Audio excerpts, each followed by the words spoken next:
How to begin. Heavenletter number 6022. May 21, 2017. In life, sometimes you are on the horns of a dilemma. Sometimes you have to be blunt, and sometimes you have to simply be quiet. What a talent it would be to always know which is which. Never do I wish to tell you to be away from your truth. Never do I wish to tell you to be rude either. There can be truth, and there can be courtesy, and sometimes, alas, there doesn't seem to be in between either. I do not urge you to be mealy-mouthed or insipid, nor do I tell you to tear someone down and flatten them, nor do I urge you to be duplicitous.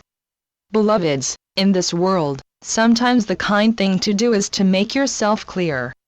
This is the dilemma. Sometimes you have to come out and say something that you don't really want to say. It may be your responsibility to say, if not your desire.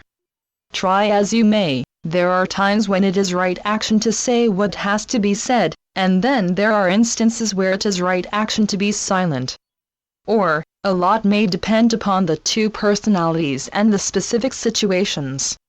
You may have to rely on your intuition rather than intellect.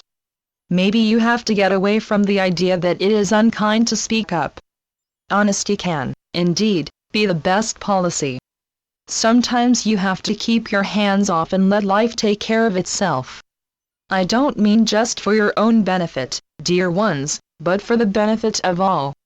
Yes, sometimes in life it is for you to keep your hands off. What a blessing to know when. There are times when making something right is your business, and times when it is not. There are two sides, or more. You may want to avoid the straight talk, yet you find yourself in a position where being benign doesn't get the point across. Dear ones, your life and work are not always about what you always want. Sometimes you do have to pull yourself up by your bootstraps.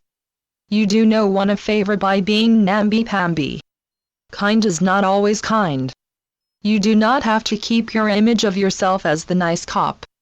You don't have to tiptoe around so that no one knows what you are trying to say. You can state your point of view without a big to-do, or maybe you can't. In any case, the issue is not about how you feel. You are not here on earth to kid yourself.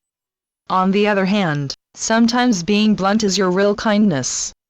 The issue is not about your feeling better or not feeling better. Restraining another does not have to mean you are false to yourself. What you may see as hard-heartedness may be common sense. You take your chances.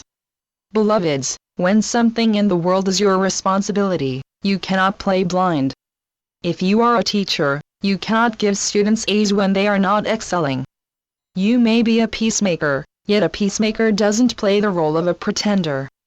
A peacemaker is looking for a common understanding. There is something to be said about coming out of the rain. We're not talking about anyone's having the last word. Do you have to be 100% right? Not on your life. Yet, as much as you would like to be kindness personified, you don't always have the privilege of a walk in the garden. Because someone else sees differently from you doesn't mean that you are opponents. You can both care, and you both can desire harmony. In order to set the stage for peace, start with a simple inquiry. This is how to begin. Channeled by Gloria Wendroff. Heavenletters.org